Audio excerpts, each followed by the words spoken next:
Hello दोस्तों।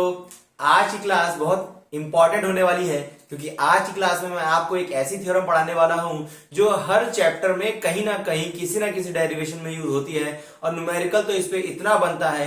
JEE NEET के लिए ये बहुत इंपॉर्टेंट थ्योरम है, इसीलिए मैं इस थ्योरम से स्टार्ट कर रहा हूं। वैसे मैं आपको और भी टॉपिक कराना चाहता हूं, लेकिन ये वो टॉपिक है, ये वो थ्योरम है जो उन सभी टॉपिक में यूज होगी। फिर चाहे मैं आपको रोटेशन पढ़ाऊं, उसमें वर्टिकल सर्कल पढ़ाऊं, या फिर मैं आपको और अलग अलग तरह के थ्योरम्स पढ़ाऊं या और अलग अलग तरह के सवाल कराऊं, सभी को आसान करने के लिए, सबको आसानी से समझने के लिए ये थ्योरम बहुत काम आती है।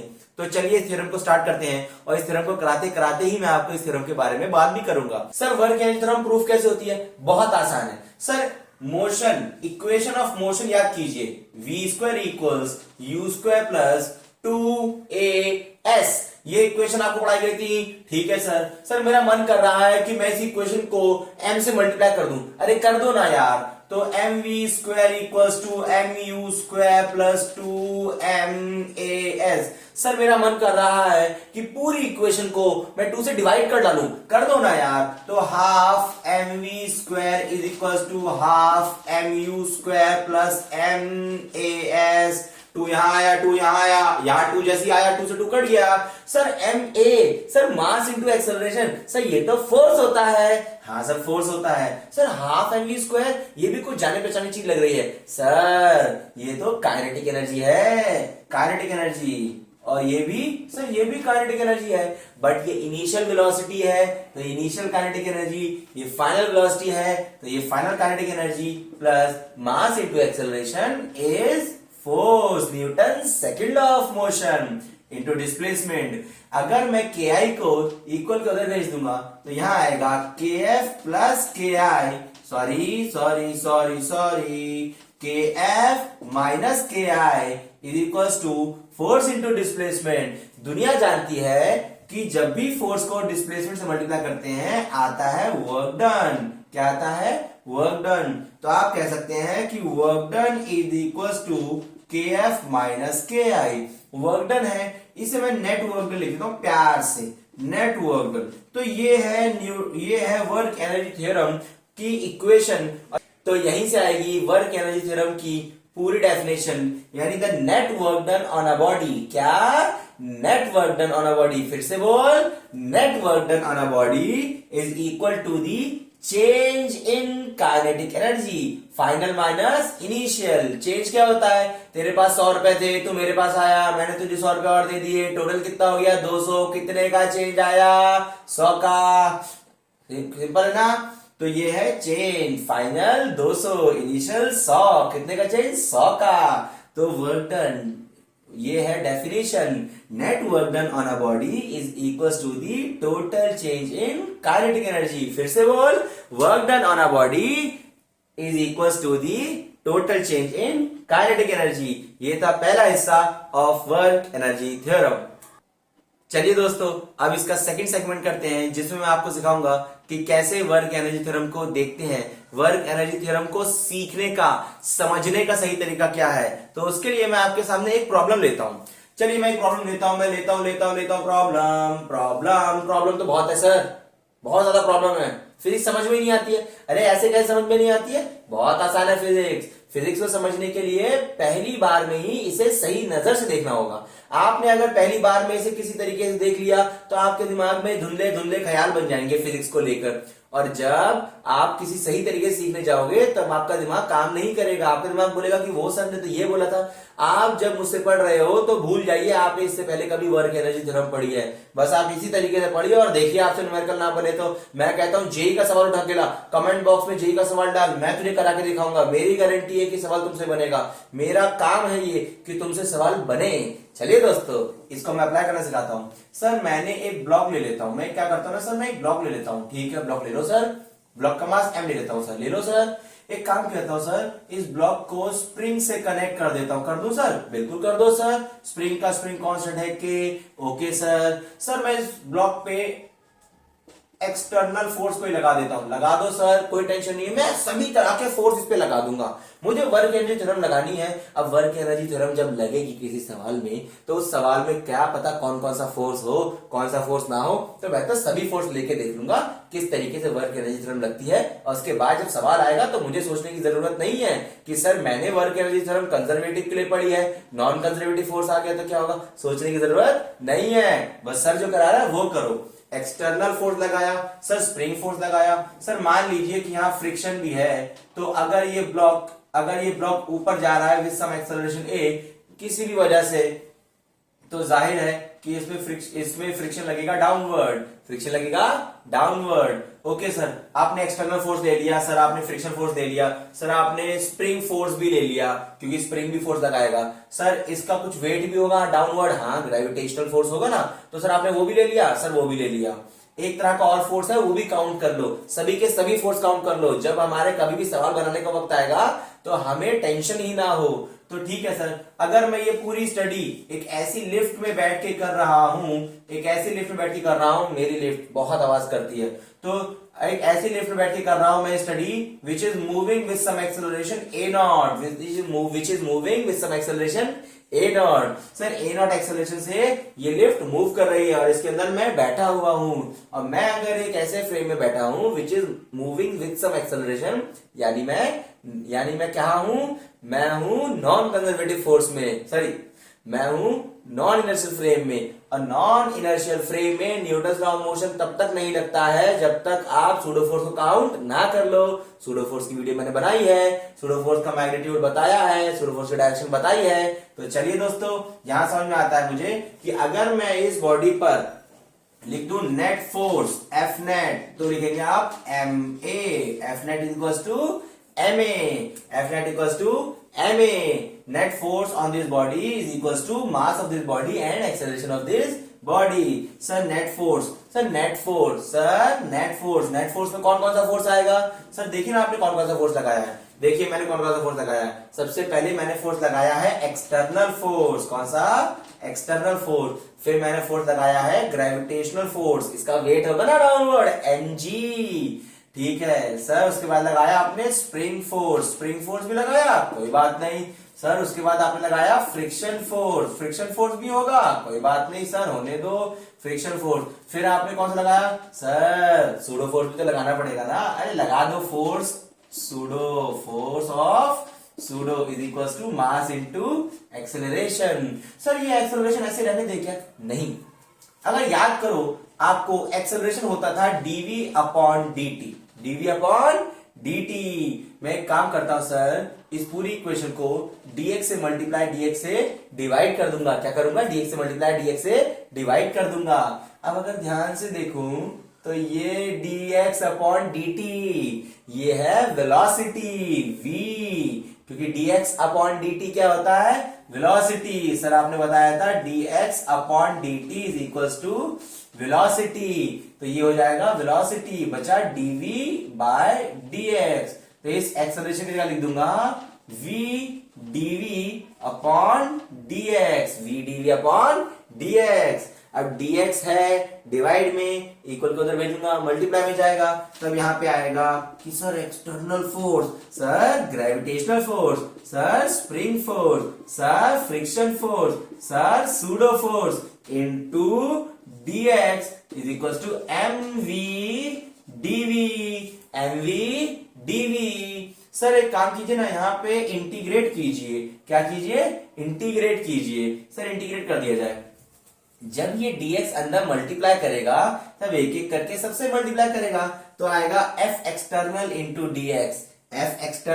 dx, force into displacement is work done, but work done by external. फिर dx इससे मल्टीप्लाई करेगा तो work done bye gravitation, work done by pseudo, work done bye spring, work done by friction, work done by pseudo. तो मैं लिखना शुरू करता हूं, it is work done by external, work done by gravitation, work done by spring, work done by friction, work done by pseudo is equal to M is constant. अब यहां पे लगेगी लिमिट, लिमिट लगाते हैं, इनिशियल लिमिट लगा दीजिए we I, final limit लगा दीजिए वी एफ। क्यों सर वी की लिमिट क्यों लगाई? क्योंकि इंटीग्रेशन वी के रिस्पेक्ट में हो रहा है तो लिमिट भी लगेगी वी की। सर लगा दीजिए, ओके एम बाहर आ जाएगा, अंदर रह जाएगा V D V, limit V I to V F. Okay sir. Sir ये ग्रेविटेशनल फोर्स और स्प्रिंग फोर्स, सर ये दोनों फोर्स ना कंजर्वेटिव फोर्स की कैटेगरी में लाया करते हैं। किसमें? कंजर्वेटिव फोर्स की कैटेगरी में लाया करते हैं। तो मैं लिख दूंगा कि work done by external plus work done by conservative force. Sir friction force, sir friction force ना एक नॉन कंजर्वेटिव फोर्स है, तो लिख दो sir work done by non conservative force plus work done by pseudo force is equals to M. अरे यार मैंने गलत तरीके से लिख दिया, जगह कम हो गई है, कोई बात नहीं, तेरा भाई कर लेगा।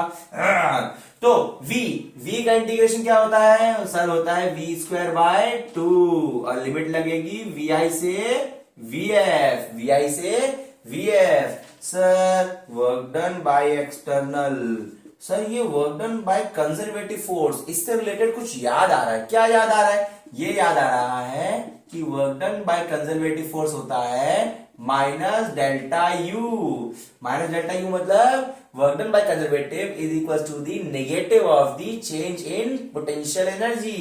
अब अगर पोटेंशियल एनर्जी का चेंज लिखोगे तो ये आएगा यू एफ माइनस यू आई, और माइनस अंदर मल्टीप्लाई करेगा तो आएगा you I minus U F. यहां क्या लिखा जाएगा?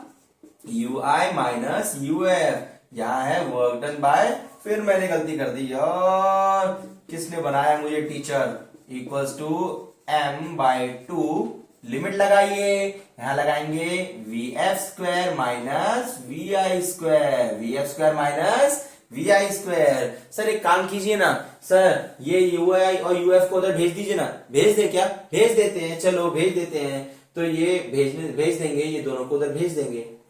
अब अगर यहां ध्यान से देखूं तो मेरे पास बचता है work done by external plus work done by non conservative plus work done by pseudo is equals to, ये बनेगा half M V F square minus half M V I square, और ये दोनों जब इधर आएंगे तो नेगेटिव वाला हो जाएगा पॉजिटिव और पॉजिटिव वाला हो जाएगा नेगेटिव, है कि नहीं? बिल्कुल होगा सर। सर बचा क्या? Work done by external plus work done by non conservative plus work done by pseudo is equal to, sir ये तो काइनेटिक एनर्जी है हाफ एम वी स्क्वायर, लेकिन ये फाइनल वेलोसिटी की है, तो ये है फाइनल काइनेटिक एनर्जी, और यहां पे है final potential energy, final potential energy. ऐसे ही सर ये है काइनेटिक एनर्जी इनिशियल और ये है पोटेंशियल एनर्जी इनिशियल। सर दोनों में माइनस है, कॉमन ले लीजिए, तो के I plus U I. Basically ये है work energy theorem, work energy theorem. अगर आप ध्यान से देखो तो यहां पे मिलेगा आपको कि this is the net work done, this is net work done which is equal to K final minus K initial, जो मैंने प्रूफ किया था, जो मैंने प्रूफ किया था फर्स्ट सेगमेंट में। लेकिन सर यहां तो सभी फोर्सेस ले लिया आपने, यानी आप ये समझो कि आईआईटी जेईई और नीट के इतिहास में जितने भी सवाल बने होंगे वो ये थ्योरम से बन जाएंगे, यानी चाहे उसमें किस तरह का भी फोर्स हो वो इस थ्योरम से बन जाएंगे। लेकिन सर हर बार ये थ्योरम यूज करनी पड़ेगी क्या? एक काम करो ना, लगभग 60 to 70 क्वेश्चंस में ना सिर्फ कंजर्वेटिव फोर्सेस ही होते हैं, या तो ग्रेविटेशनल फोर्स होगा, स्प्रिंग फोर्स होगा, तो सर इलेक्ट्रोस्टैटिक फोर्स होगा। तो क्या करूं, मान लो कि only conservative forces are present, मतलब सिर्फ कंजर्वेटिव फोर्सेस ही हैं यहां पे। ये मान लेते हैं कि यहां पे सिर्फ कंजर्वेटिव फोर्सेस ही हैं, तो यहां पे ये जीरो हिसाब जब है ही नहीं एक्सटर्नल फोर्स, तो उसका वर्क डन कहां से होगा? Work done, non conservative force ही नहीं है तो वर्क डन कहां से होगा? सूडो फोर्स ही नहीं है तो वर्क डन कहां से होगा? है कि नहीं? लगन नहीं है, मेहनत नहीं है, तो जेईई में नीट में सिलेक्शन कैसे होगा? तो सब ये सब तो जीरो हो जाएगा, सिलेक्शन भी जीरो हो जाएगा। तो सर सिलेक्शन कैसे होगा? मेहनत करके, लगन से, जान लगा के, सेक्रीफाइस करके, रातों की नींदें खोकर, equals to k F plus U F minus के आई प्लस यू आई। ये निगेटिव है, उधर भेज दूंगा पॉजिटिव हो जाएगा, तो आपको मिलेगा K F plus U F is equals to K I plus U आई।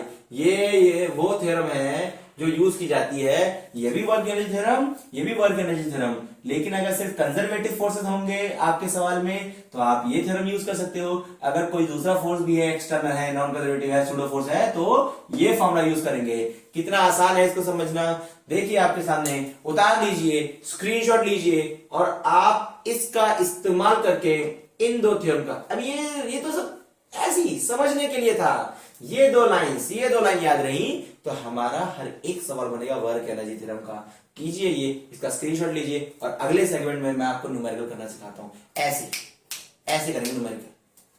चलिए दोस्तों, अब इसके ऊपर एक न्यूमेरिकल करते हैं। शुरुआत करूंगा सबसे इजी न्यूमेरिकल लेके फिर जाएंगे जेई नीट, सब तरह के सवाल करेंगे हम। लेकिन शुरुआत करेंगे चुट्टे से एक न्यूमेरिकल की। सर न्यूमेरिकल कैसा है सर? सर ग्राउंड से ऊपर ले गया मैं बंटी को। मेरा बंटी ऊपर बैठा है, ऊपर हवा में लटका है, और बंटी का कुछ भी मास होगा, मास मान लो बंटी का है m। मास क्या है बंटी का? m। और बंटी को वहां से कर दिया डिराप। क्या कर दिया? डिराप कर दिया, ड्रॉप कर दिया। और दुनिया जानती है, सर दुनिया जानती है जब कभी भी किसी चीज को ड्रॉप किया जाता है तो उसकी इनिशियल वेलोसिटी होती है 0। अच्छा सर, तो अगर ड्रॉप कर दूंगा तो बंटी के हवा में लटका रहेगा क्या? ऐसे नहीं, बंटी नीचे आएगा, बंटी नीचे गिरेगा। कैसे? बाजीगर मूवी में शिल्पा गिरी थी ना यार। ये मेरे ना, मतलब ये बात मेरे दिल की बहुत करीब है। मैं बाजीगर मूवी पहली बार देखी ना मैंने, और उसने शिल्पा को एकदम छत से फेंक दिया ना, मुझे बहुत बुरा लगा। मुझे शिल्पा शेट्टी बहुत पसंद है। एक मिनट, मैं ये बात क्यों कर रहा हूँ? तो यहां से ड्रॉप कर देंगे, लेकिन मैं इसमें बात करूंगा, मुझे शिल्पा शेट्टी बहुत पसंद है। आप भी कमेंट में बताओ कि आप लोगों को कौन पसंद है। शिल्पा को पसंद मत करना, क्योंकि शिल्पा को तो मैं पसंद करता हूं। ओके चलिए यहां से छोड़ते हैं। ये नीचे आएगा, टुई टकरा जाएगा। लेकिन टकराने से पहले जैसे जैसे नीचे आएगा वैसे वैसे इसकी स्पीड बढ़ती जाएगी, वेलोसिटी बढ़ती जाएगी। जितना नीचे ट्रेवल करेगा इसकी रफ्तार बढ़ती रहेगी। ओके सर तो बंटी की टकराने से पहले वेलोसिटी क्या होगी? बंटी की टकराने से पहले वेलोसिटी क्या होगी? तो चलिए शुरू करते हैं। टकराने से पहले वेलोसिटी, तो वर्क एनर्जी थ्योरम लगाने के लिए आपको सबसे पहले दो लेवल सेट करने होते हैं। वर्क एनर्जी थ्योरम लगाने से पहले आपको दो लेवल डिसाइड करने होते हैं कि आप वर्क एनर्जी थ्योरम किन दो लेवल के बीच में लगाना चाहते हो। क्योंकि एक फाइनल चाहिए, एक इनिशियल चाहिए। आपकी मर्जी, कोई सा भी इनिशियल ले लो, कोई सा भी फाइनल ले लो, लेकिन आपको ये बात कंफर्म याद रखनी है कि हाँ सर, वर्क एनर्जी थ्योरम लगाने के लिए दो लेवल आपको डिसाइड करने ही पड़ेंगे।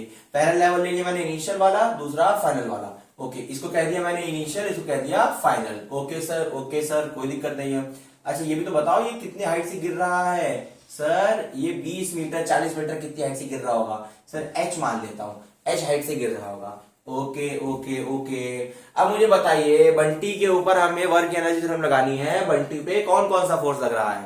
बंटी पे कोई स्प्रिंग फोर्स लग रहा है? नहीं। जेब में स्प्रिंग लेके बैठा हुआ है? नहीं। क्या बंटी पे कोई फ्रिक्शन फोर्स लग रहा है? नहीं। बंटी पे सिर्फ एक ही फोर्स लग रहा है, ग्रेविटेशनल फोर्स। और हम जानते हैं ग्रेविटेशनल फोर्स क्या है? एक कंजर्वेटिव फोर्स। क्या है? Conservative force. और कंजर्वेटिव फोर्स अगर सिर्फ और सिर्फ कंजर्वेटिव फोर्स हो तो वर्क एनर्जी थ्योरम ऐसे लगती है, नंबर 2 से नंबर 1, नंबर 2। तो नंबर 2 लगाएंगे sir, K F plus U F equals to K I plus U I. K F is the final kinetic energy. Sir kinetic energy इतनी आसान होती है सर, 1/2 mv²। सर इसकी इनिशियल वेलोसिटी पता नहीं है ना, इसलिए हाफ mv² लिख दिया। कोई बात नहीं sir final potential energy, sir दुनिया जानती है सर, पोटेंशियल एनर्जी का फॉर्मूला होता है mgh। ओके, पोटेंशियल एनर्जी है लेकिन फाइनल, तो हाइट भी होगी फाइनल। फाइनली जब ये ग्राउंड पर टकराने वाला है तब सरफेस ऑफ द अर्थ से कितना ऊपर है? टकराने वाला है, बिल्कुल फाइनली टकराने वाला है, जस्ट ऑन दी सरफेस है। तो वहां तो पोटेंशियल एनर्जी होगी mgh। h फाइनल यानी टकराने से पहले, यहां कहीं काहे का h? 0 देखो यार, ओके इक्वल है यार, क्या कर रहा है ये सब शिल्पा की वजह से हो रहा है। Okay initial kinetic energy, initial sir half mv² v।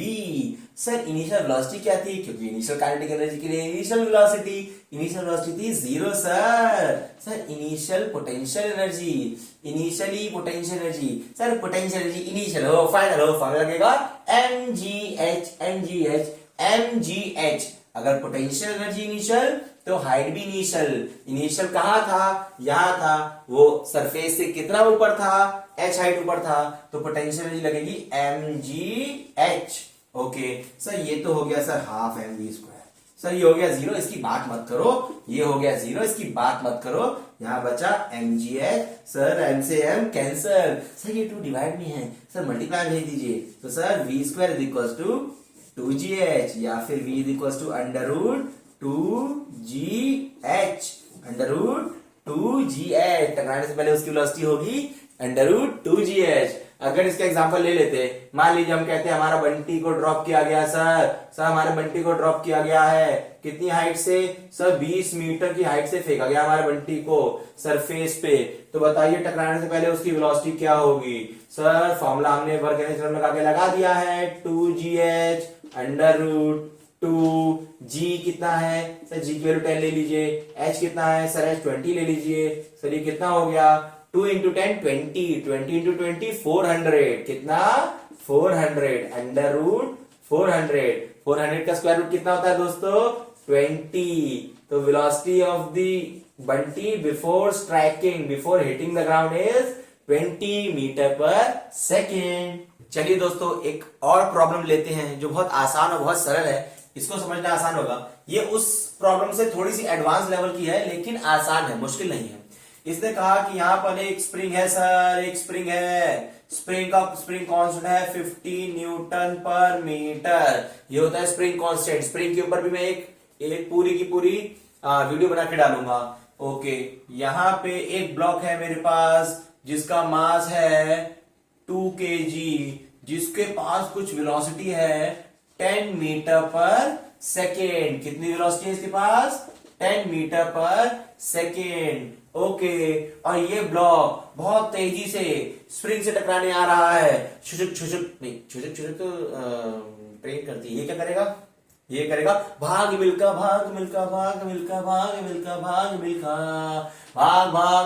नहीं, यहाँ पे ब्लॉक है हमारे पास, ब्लॉक भागते हुए आ रहा है, आया जैसे स्प्रिंग से टकराएगा और स्प्रिंग को कंप्रेस करने लगेगा तो स्प्रिंग दबने लगेगा, स्प्रिंग कंप्रेस होने लगेगा। और जब आप चाहें तो स्प्रिंग को कंप्रेस करके देखो, जब आप स्प्रिंग को कंप्रेस करते हो तो स्प्रिंग भी आप पे फोर्स लगाता है। तो जब ब्लॉक यहां आएगा, यहां से यहां तक पहुंचेगा, यहां तक पहुंचेगा, तो यहां से यहां तक तो ब्लॉक की वेलोसिटी में कोई फर्क नहीं पड़ेगा। क्यों, क्योंकि भाई ब्लॉक की वेलोसिटी कब चेंज होगी, जब यहाँ पे वेलोसिटी चेंज होती है एक्सेलरेशन से, और एक्सेलरेशन आता है फोर्स से। जब यहां से यहां तक ब्लॉक पे कोई फोर्स ही नहीं लग रहा है तो ब्लॉक की वेलोसिटी चेंज नहीं होगी। लेकिन जब ब्लॉक यहां तक पहुंच जाएगा, जब यहां से आगे जाने की कोशिश करेगा तो स्प्रिंग को कंप्रेस करेगा, और जब ब्लॉक स्प्रिंग को कंप्रेस करेगा तो स्प्रिंग फोर्स लगाएगा राइट, स्प्रिंग फोर्स लगाएगा राइट। ठीक है सर, तो क्या स्प्रिंग के फोर्स लगाने से ब्लॉक पर एक्सेलरेशन आएगा, बिल्कुल आएगा, और वो एक्सेलरेशन ऐसा होगा कि स्प्रिंग की ब्लॉक फोर्स की वजह से एक ऐसा एक्सेलरेशन होगा जो ब्लॉक की वेलोसिटी को डिक्रीज करेगा, और करते करते ब्लॉक की वेलोसिटी एक पॉइंट पे आके 0 हो जाएगी। मान लीजिए ब्लॉक यहां तक पहुंचेगा, तो ये कंडीशन कुछ ऐसी हो जाएगी कि पूरा डायग्राम ऐसा बन जाएगा कि ऐसे मान लीजिए यहां तक पहुंच गया कि उसने स्प्रिंग को, जो इनिशियली स्प्रिंग अच्छा खासा स्प्रिंग था, अरे कितनी गंदी मेरी यार ड्राइंग है, अंजलि मैम इसलिए मुझे मारती थी, अंजलि मैम मेरी ड्राइंग की मैम थी, वो मुझे बहुत मारती थी, मेरी ड्राइंग खराब थी इसी वजह से। तो ठीक है, मान लीजिए स्प्रिंग एक्स कंप्रेस हो गया, स्प्रिंग कितना कंप्रेस हो गया, एक्स कंप्रेस हो गया। एक्स जब भी आएगा आप समझ लीजिए कि यहां पर प्रॉब्लम होने वाली है, क्योंकि जब भी आपकी लाइफ में एक्स आता है या एक्स आती है तो आपकी जिंदगी बर्बाद हो जाती है।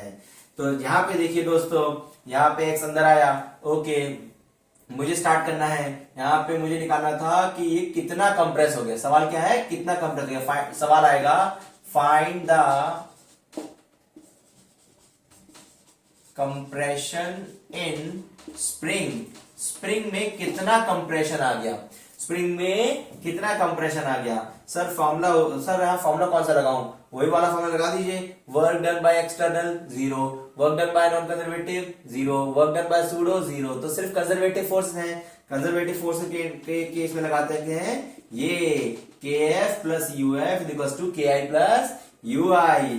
kf क्या है, फाइनल काइनेटिक एनर्जी। भाई साहब फाइनली इसकी वेलोसिटी क्या हो गई, 0, तो काइनेटिक एनर्जी भी क्या हो गई, 0, क्योंकि यहां लगाएंगे हाफ mv² और half m, final velocity 0, half mv 0²। तो ठीक है, फाइनल पोटेंशियल एनर्जी।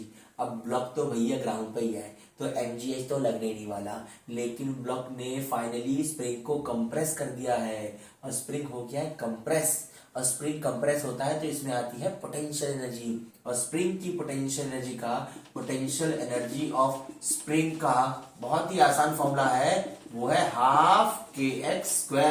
क्या लगेगा, हाफ kx²। Okay sir.